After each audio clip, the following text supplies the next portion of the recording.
जय हिंद दोस्तों, स्वागत है आपका हमारे इस यूट्यूब चैनल में। दोस्तों आज की इस वीडियो में दिल्ली पुलिस कांस्टेबल के लिए जो मैंने सीरीज शुरू किया हुआ है दोस्तों, उसका प्रैक्टिस सेट तीसरा आज है। इसमें मैं आपको जीके, जीएस और करंट अफेयर के टॉप 20 क्वेश्चन कराऊंगा, जो कि आपके एग्जाम के लिए बहुत ही इंपॉर्टेंट वीडियो है दोस्तों। तो वीडियो को लास्ट तक जरूर देखिएगा। एंड वीडियो पसंद आए दोस्तों तो वीडियो को लाइक जरूर कर दीजिएगा। चैनल पर हमारे नए होंगे दोस्तों तो सब्सक्राइब जरूर कर लीजिएगा। तो चलिए दोस्तों वीडियो को शुरू करते हैं। पहला क्वेश्चन है दोस्तों कि संपत्ति का अधिकार एक है। ऑप्शन है मौलिक अधिकार, जन्मसिद्ध अधिकार, कानूनी अधिकार या फिर उपरोक्त सभी। राइट आंसर की बात करें दोस्तों, इसका राइट आंसर हो जाएगा ऑप्शन नंबर सी, यानी जो संपत्ति का अधिकार है एक कानूनी अधिकार है। आपको बता दें दोस्तों, जो भारतीय संविधान है उसके आर्टिकल 31 में संपत्ति का अधिकार जो था उसका वर्णन है। लेकिन आपको बता दें जो 44वां संविधान संशोधन अधिनियम हुआ था 1978 के द्वारा, इसको जो संपत्ति का अधिकार था इसे क्या कर दिया गया है, तो मौलिक अधिकार। पहले ये क्या था, तो मौलिक अधिकार था, वो मौलिक अधिकार से इसे विधिक अधिकार में परिवर्तित कर दिया गया है। ठीक है, अगर हम बात करें वर्तमान में जो संपत्ति का अधिकार है दोस्तों किस आर्टिकल के अंतर्गत आता है, तो देखिए आर्टिकल 300A के अंतर्गत यह एक विधिक अधिकार के रूप में स्थापित है। अगला क्वेश्चन है रामायण के अनुसार का दूसरा नाम रत्नाकर था। ऑप्शन है गौतम, वाल्मीकि, विश्वामित्र या फिर दुर्वासा। राइट आंसर हो जाएगा दोस्तों इसका ऑप्शन नंबर बी, याद रखिएगा। रामायण के अनुसार जो वाल्मीकि का दूसरा नाम था रत्नाकर। अगला क्वेश्चन है इनमें से कौन सा मंदिर तमिलनाडु में स्थित है। ऑप्शन हो जाएगा इसका right answer option number D, याद रखिएगा कि जो गंगाई कोंडा चोलापुरम मंदिर है दोस्तों ये तमिलनाडु राज्य में स्थित है। इसके अलावा देखिए दोस्तों कामाख्या जो मंदिर है कहाँ पर है, तो ये असम में स्थित है। ठीक है, कहाँ पर है, तो असम राज्य में स्थित है। कोणार्क सूर्य मंदिर जिन्हें ब्लैक पैगोडा भी कहा जाता है कहाँ पर है, तो याद रखिएगा उड़ीसा राज्य में ये स्थित है। अगर हम बात करें वीर नारायण मंदिर कहाँ पर स्थित है दोस्तों, तो ये कर्नाटक राज्य में स्थित है, ये भी याद रखिएगा। अगला क्वेश्चन है दोस्तों भारत की मुख्य भूमि देशांतर 68 डिग्री 7 मिनट ईस्ट और के बीच में फैली हुई है। राइट आंसर हो जाएगा दोस्तों इसका ऑप्शन नंबर सी, याद रखिएगा। जो भारत की मुख्य भूमि देशांतर है 68 डिग्री 7 मिनट ईस्ट और 97 डिग्री 25 मिनट ईस्ट के बीच में स्थित है। अगला क्वेश्चन है दोस्तों किस राज्य के मुख्यमंत्री ने फुटबॉल फॉर ऑल कार्यक्रम को शुरू किया है। राइट आंसर हो जाएगा दोस्तों इसका ऑप्शन नंबर बी, याद रखिएगा ओडिशा। जो ओडिशा के मुख्यमंत्री हैं, कौन है मुख्यमंत्री, तो याद रखिएगा नवीन पटनायक। ठीक है, नवीन पटनायक ने राज्य के स्कूली बच्चों के बीच फुटबॉल को बढ़ावा देने के लिए फुटबॉल फॉर ऑल पहल की ऑनलाइन शुरुआत की है। अगर हम बात करें दोस्तों ओडिशा की राजधानी कहाँ है, राजधानी कहाँ पर स्थित है, तो याद रखिएगा भुवनेश्वर। ठीक है, भुवनेश्वर में इसकी राजधानी स्थित है। सीएम मैंने आपको बता दिया नवीन पटनायक सीएम है। अगर आपसे पूछे कि राज्यपाल यहाँ के कौन है वर्तमान में, तो याद रखिएगा दोस्तों गणेशी लाल वर्तमान में यहाँ के गवर्नर हैं। अगला क्वेश्चन है दोस्तों कि पृथ्वी पर सबसे पहले बिंदु का नाम क्या है। राइट आंसर हो जाएगा दोस्तों इसका ऑप्शन नंबर बी, याद रखिएगा। जो पृथ्वी पर सबसे गहरे, ठीक है, गहरे बिंदु का नाम है चैलेंजर द्वीप। ठीक है, चैलेंजर द्वीप नाम है। अगर आपसे पूछे दोस्तों दूसरी सबसे बड़ी खाई, ठीक है, पृथ्वी पर दूसरी सबसे बड़ी खाई कौन सी है, तो याद रखिएगा टोंगा ट्रेंच। ठीक है, टोंगा ट्रेंच है जो कि दूसरी सबसे बड़ी खाई है। अगर हम बात करें दोस्तों कि जो हमारा सबसे गहरा बिंदु कौन सा है, पृथ्वी पर सबसे गहरा बिंदु कौन सा है, तो इसका नाम क्या है दोस्तों, उसका नाम है मारियाना ट्रेंच। और मारियाना ट्रेंच में ही चैलेंजर द्वीप जो बिंदु है ये स्थित है। अगर हम बात करें मारियाना ट्रेंच की गहराई कितनी है, तो याद रखिएगा 11 किलोमीटर ये गहरा है। अगला क्वेश्चन है निम्नलिखित में से कौन गतिविधियां एक अर्थव्यवस्था के द्वितीय क्षेत्र से संबंधित हैं। राइट आंसर हो जाएगा दोस्तों इसका ऑप्शन नंबर बी, याद रखिएगा कृषि उपकरण निर्माण। बात के दोस्तों कितने क्षेत्र होते हैं, तो देखिए 3 क्षेत्र होते हैं। एक कौन सा होता है, प्राथमिक क्षेत्र होता है। ठीक है, प्राथमिक में कौन कौन से आते हैं दोस्तों, देखिए कृषि हमारा आता है प्राथमिक क्षेत्र में, वानिकी आ जाता है, वानिकी के अलावा देखिए दोस्तों पशुपालन। ठीक है, पशुपालन ये सभी क्या आते हैं, तो प्राथमिक क्षेत्र के अंतर्गत आते हैं। अगर हम बात करें द्वितीय क्षेत्र के अंतर्गत कौन कौन आते हैं दोस्तों, तो याद रखिएगा विनिर्माण। ठीक है, विनिर्माण और निर्माण जो क्या आते हैं, विनिर्माण और निर्माण आते हैं द्वितीयक क्षेत्र के अंतर्गत। तृतीयक क्षेत्र की बात करें दोस्तों, तृतीयक क्षेत्र में कौन कौन से आते हैं तो याद रखिएगा, देखिए व्यापार हो गया, ठीक है, व्यापार हो गया, संचार हो गया, संचार के अलावा परिवहन हो गया, परिवहन के अलावा देखिए बैंकिंग हो गया, ये सभी क्या आते हैं, हमारा बीमा हो गया, ये सभी क्या आते हैं तो ये सभी तृतीयक क्षेत्र के अंतर्गत आते हैं। अगला क्वेश्चन है, ओलंपिक खेलों में व्यक्तिगत स्वर्ण पदक जीतने वाले पहले भारतीय कौन हैं? राइट आंसर हो जाएगा दोस्तों ऑप्शन नंबर ए, याद रखिएगा अभिनव बिंद्रा, ठीक है, अभिनव बिंद्रा ओलंपिक में स्वर्ण पदक जीतने वाले, क्या तो स्वर्ण गोल्ड पदक जीतने वाले पहले खिलाड़ी हैं, भारतीय खिलाड़ी हैं। और कब जीता था इन्होंने तो याद रखिएगा 2008 में बीजिंग ओलंपिक, ठीक है, बीजिंग ओलंपिक में इन्होंने यह पुरस्कार जीता था। किस खेल से संबंधित है, याद रखिएगा दोस्तों शूटिंग खेल से ये संबंधित है। अगर आपसे पूछे दोस्तों कि भारत की तरफ से व्यक्तिगत पदक किसने जीता है, पहला व्यक्तिगत पदक किसने जीता है तो याद रखिए दोस्तों खाबासा, ठीक है, खाबासा दादा साहेब जाधव, ठीक है, दादा साहेब जाधव ये थे पहले विजेता हैं, ओलंपिक पदक जीतने वाले पहले व्यक्ति हैं। कुश्ती में कौन सा खेल इनका था तो कुश्ती में इन्होंने जीता था, कब जीता था तो 1952 में इन्होंने ये पदक जीता था। अगर आपसे पूछे कि ओलंपिक में कौन फर्स्ट महिला, पहली महिला जिसने पदक जीता है दोस्तों तो याद रखिएगा इनका नाम है करणम मल्लेश्वरी,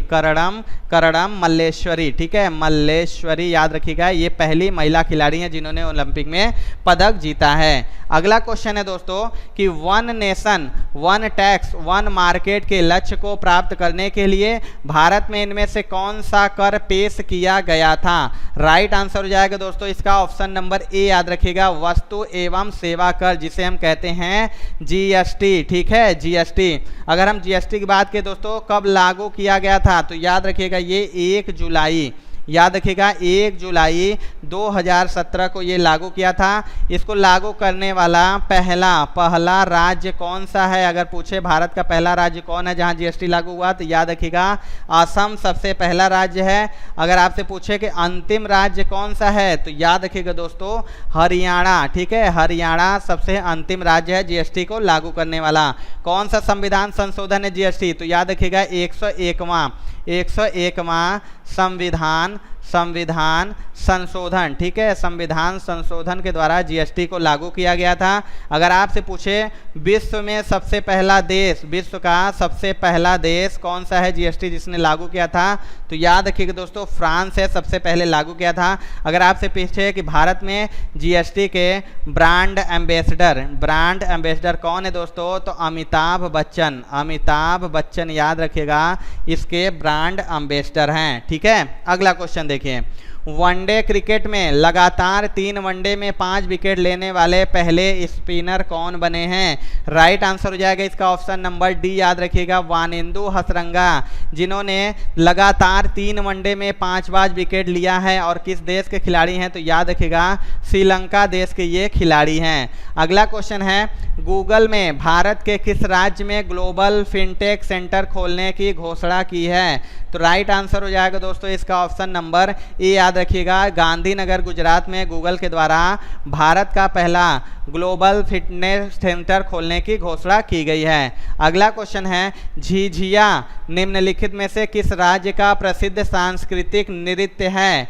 राइट आंसर हो जाएगा दोस्तों इसका ऑप्शन नंबर सी, याद रखिएगा जो झिझिया है बिहार का एक सांस्कृतिक नृत्य है। इसके अलावा देखिए बिहार का बहुत ही फेमस नृत्य है जट और जाटिन, ठीक है, जट और जाटिन याद रखिएगा, जाट जाटिन भी बोलते हैं। इसके अलावा देखिए विदेशिया, याद रखिएगा विदेशिया भी कहाँ का है तो बिहार का ये लोक नृत्य है। इसके अलावा एक कौन सा है तो धोबिया, याद करिएगा दोस्तों धोबिया भी ये एक नृत्य है। उत्तर प्रदेश की बात करें दोस्तों तो देखिए उत्तर प्रदेश का लोक नृत्य है कजरी, याद रखिएगा, और रास लीला, ठीक है, रास लीला और कजरी उत्तर प्रदेश का नृत्य है। असम की बात करें तो देवधानी, याद रखिएगा देवधानी, और एक नृत्य हो जाता है भोरताल, ठीक है, भोरताल यहाँ का असम का लोक नृत्य है। मध्य प्रदेश की बात करें दोस्तों तो ग्रीडा, याद रखिएगा मध्य प्रदेश का लोक नृत्य है। अगला क्वेश्चन है, अरीबादा शब्द निम्नलिखित में से किससे संबंधित है? राइट आंसर हो जाएगा दोस्तों इसका ऑप्शन नंबर सी, याद रखिएगा, ओलिव रिडले कछुआ।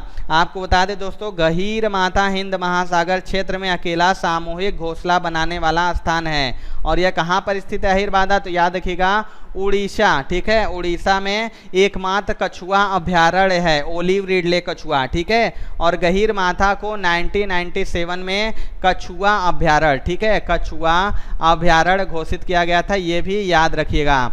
अगला क्वेश्चन है, सिग्मो त्यौहार मुख्य रूप से भारत के किस राज्य में मनाया जाता है? राइट आंसर हो जाएगा दोस्तों इसका ऑप्शन नंबर सी, याद रखिएगा, गोवा में सिग्मो त्यौहार मनाया जाता है। इसके अलावा देखिए गोवा में दोस्तों सनबर्न, याद रखिएगा, सनबर्न मनाया जाता है, ताओ बाओ मनाया जाता है, ताओ बाओ भी मनाया जाता है गोवा में। मणिपुर में कौन सा मनाया जाता है दोस्तों त्यौहार? तो योशांग, याद रखिएगा, योशांग मनाया जाता है। और चेरा ओबा, चेरा ओबा भी कहाँ मनाया जाता है? तो मणिपुर राज्य में मनाया जाता है।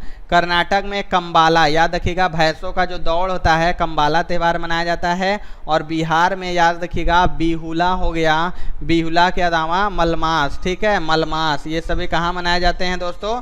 तो ये सभी याद रखिएगा दोस्तों हमारे गोवा राज्य में मनाए जाते हैं। अगला क्वेश्चन है दोस्तों, इंदिरा सागर बांध जो कि एक ठोस गुरुत्वाकर्षण बांध है, भारत के किस राज्य में स्थित है? राइट आंसर हो जाएगा दोस्तों इसका ऑप्शन नंबर बी, याद रखिएगा, जो इंदिरा सागर बांध है मध्य प्रदेश राज्य में स्थित है। और इंदिरा सागर परियोजना एक बहुउद्देशीय परियोजना है। अगर आपसे पूछे किस नदी पर स्थित है इंदिरा सागर बांध, तो याद रखिएगा दोस्तों ये नर्मदा नदी, ठीक है, नर्मदा नदी पर स्थित है इंदिरा सागर बांध। अगला क्वेश्चन देखिए, फुटबॉल से संबंधित हैं, ऑप्शन है दोस्तों ईरानी कप, दलित ट्रॉफी, रणजी ट्रॉफी या फिर संतोष ट्रॉफी। राइट आंसर हो जाएगा इसका ऑप्शन नंबर डी, याद रखिएगा, जो संतोष ट्रॉफी है दोस्तों ये क्या है? तो ये फुटबॉल खेल से संबंधित है। बकिया जो भी हैं दोस्तों ये क्रिकेट खेल से संबंधित हैं, ठीक है। और बता दो दोस्तों कि सबसे पुराना टूर्नामेंट कौन है फुटबॉल का? भारत में सबसे पुराना टूर्नामेंट कौन सा है? तो याद रखिएगा दोस्तों डूरंड कप, ठीक है, डूरंड कप सबसे पुराना है। कब का है? तो 1881 का है। अगर आपसे पूछे कि 2022 में इसका विजेता फुटबॉल का जो संतोष ट्रॉफी है इसका विजेता कौन था दोस्तों? तो याद रखिएगा बेंगलुरु एफसी इसका विजेता था। अगला क्वेश्चन देखिए, निम्न में से कौन सी फसल करनाल बंट रोग से संबंधित हैं? राइट आंसर हो जाएगा दोस्तों इसका ऑप्शन नंबर सी, याद रखिएगा, गेहूं। अगला क्वेश्चन है, नीरद सी चौधरी की आत्मकथा का नाम क्या है? राइट आंसर हो जाएगा दोस्तों इसका ऑप्शन नंबर ए, याद रखिएगा, the autobiography of an unknown Indian, Neeraj C Chaudhary की आत्मकथा का नाम है। अगर हम बात करें दोस्तों मैटर्स ऑफ डिस्क्रिप्शन, किसकी पुस्तक है, आत्मकथा का नाम है? तो देखिए आई.के. गुजराल, याद रखिएगा, आई.के. गुजराल की आत्मकथा का नाम है। और the race of my life किसकी आत्मकथा है? तो मिल्खा सिंह, याद रखिएगा, मिल्खा सिंह की आत्मकथा का नाम है। और द एन ऑटोबायोग्राफी ऑफ ए योग किसकी आत्मकथा है? तो परमहंस, याद रखिएगा, परमहंस योगानंद, ठीक है, योगानंद की आत्मकथा का नाम है। अगला क्वेश्चन है दोस्तों, विश्व प्रेस स्वतंत्रता दिवस कब मनाया जाता है? राइट आंसर हो जाएगा दोस्तों इसका ऑप्शन नंबर सी, याद रखिएगा, जो विश्व प्रेस स्वतंत्रता दिवस होता है दोस्तों 3 मई को मनाया जाता है। अगला क्वेश्चन है, विश्व खाद्य दिवस कब मनाया जाता है? राइट आंसर इसका हो जाएगा दोस्तों ऑप्शन नंबर बी, याद रखिएगा, विश्व खाद्य दिवस 16 अक्टूबर को मनाया जाता है। अगर हम दोस्तों बात करें खाद्य और कृषि संगठन, ठीक है, खाद्य और कृषि संगठन की स्थापना कब हुआ था? तो याद रखिएगा दोस्तों 16 अक्टूबर, ठीक है, 16 अक्टूबर 1945 को इसकी स्थापना हुआ था। और इसका मुख्यालय कहाँ पर स्थित है? तो रोम, जो कि कहाँ पर है? तो इटली में है, इसका मुख्यालय स्थित है। अगर हम अक्टूबर महीने के कुछ इंपॉर्टेंट दिनों की बात की दोस्तों, तो देखिए 1 अक्टूबर को कौन सा दिवस मनाया जाता है? तो याद रखिएगा अंतर्राष्ट्रीय, ठीक है, अंतर्राष्ट्रीय शाकाहारी दिवस, शाकाहारी दिवस मनाया जाता है 1 अक्टूबर को। 2 अक्टूबर को कौन सा मनाया जाता है, तो आप सभी को पता है अंतर्राष्ट्रीय अहिंसा दिवस, अहिंसा दिवस मनाया जाता है। 5 अक्टूबर की बात के दोस्तों तो देखिए अंतर्राष्ट्रीय शिक्षक दिवस मनाया जाता है, ठीक है। और 11 अक्टूबर को कौन सा दिवस मनाया जाता है, तो अंतर्राष्ट्रीय बालिका दिवस, याद रखिएगा अंतर्राष्ट्रीय बालिका दिवस मनाया जाता है। और 24 अक्टूबर को कौन सा, तो अंतर्राष्ट्रीय पोलियो दिवस मनाया जाता है। तो दोस्तों ये थी आज की वीडियो। आपको ये वीडियो कैसी लगी दोस्तों कमेंट करके जरूर बताइएगा। वीडियो अच्छी लगी होगी दोस्तों तो वीडियो को लाइक जरूर कर दीजिएगा एंड चैनल पर नए होंगे तो सब्सक्राइब जरूर कर लीजिएगा। मिलते हैं दोस्तों नेक्स्ट वीडियो में। जय हिंद।